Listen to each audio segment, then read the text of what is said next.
Hello everyone, part 121 here. I felt the need to make an OPR tips and tricks video to help out the game that we all cherish so much, or at least the PvP side of it. You might ask yourself why you would want to watch this video on this subject, or why you would want to listen to it from my point of view. Well, just as a short introduction, I am a 5k plus hours player of New World. At least half of them spent in PvP, the other half spent on chopping trees, and just recently switched to farming bananas. That's a joke. I've been playing the game since beta, been a top mage player, been a top melee bruiser player since new season came out. I hope this will convince you just enough to stay a little while and pay just enough attention to the video so we can make our game experience better for each other in OPR, and maybe even share the video with your friends if you think they could get something good out of it.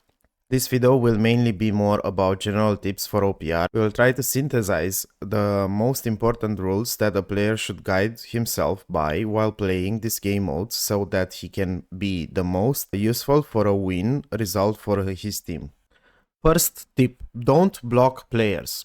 It is most important to not be ignorant towards your surroundings and teammates in OPR or any other PvP scene, maybe even more in New World than in some other PvP-oriented games. If you won't pay attention, you might just block a friendly attack from a teammate, like a gap closer from the sword, let's say Leaping Strike, or maybe a charge from a friendly Great Axe, or let's say a stagger that might land just in time to stop the healer from using a healing ability, or that might stop an enemy from using a gap distancer ability like the burnout on the fire staff. So instead of helping, you will be undoing your entire work for the last 20 seconds of trying to secure a kill on a healer or just a backline glass cannon player.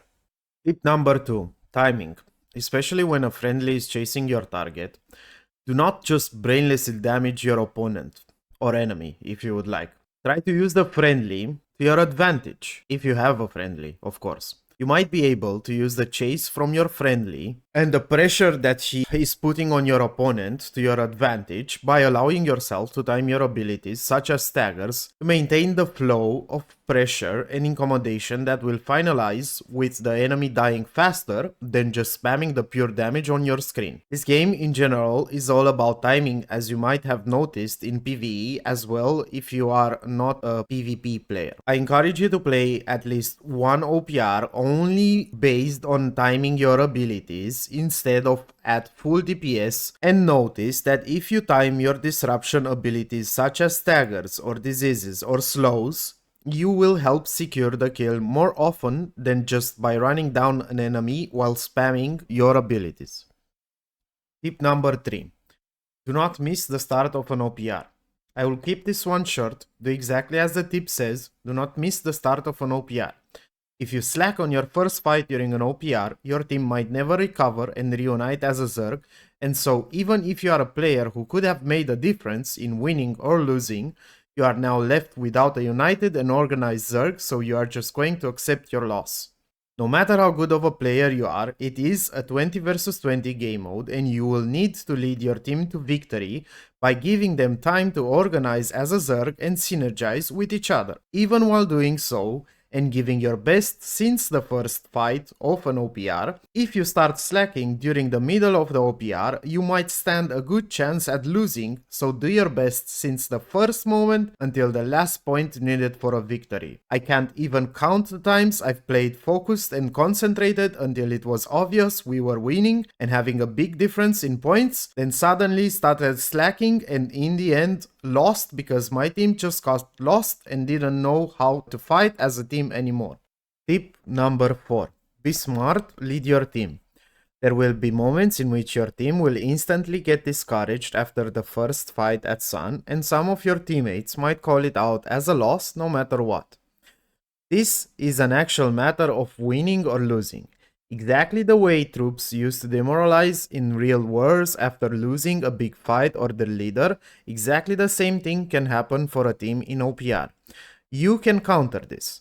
How you can counter a fast first defeat at the first Sun fight is by not joining the Zerg advance from Sun towards Luna or Star, and instead by going around them to back-up Sun while the enemy Zerg is pushing. Doing so, you will notice some of your teammates might come back to Sun as well, instead of joining the big Zerg fight, yet joining you, and will also give you the opportunity to notice with whom or around which teammates you could make plays in that particular OPR. Sometimes Zerg is the answer, but not always. Divide and Conquer can also be a smart thing to do, especially in scenarios in which your team is lacking enough strong melee frontliners.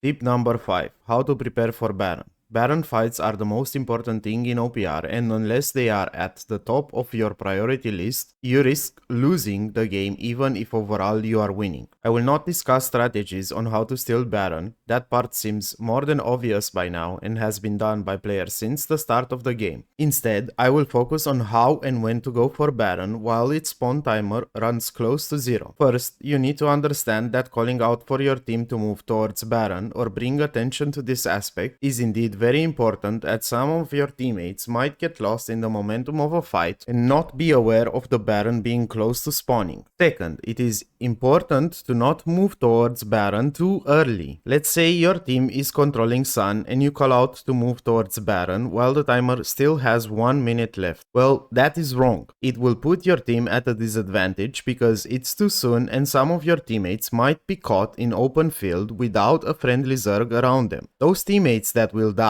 might have just made the difference in between losing or winning the Baron fight. So as a conclusion, if your team is controlling Sun and located near it, call out to move towards Baron at around 30 to 40 seconds before the timer runs out, but not earlier. This is very important. If your team is not controlling Sun, then and only then it's okay to call out to move towards Baron when the spawn timer has 1 minute left. What is of most importance besides when to start moving towards Sun is also trying to cover up your ground and clearing the path of enemies while moving along your Zerg towards Sun. Doing so will allow you to finish off the remaining enemies faster that will join on later.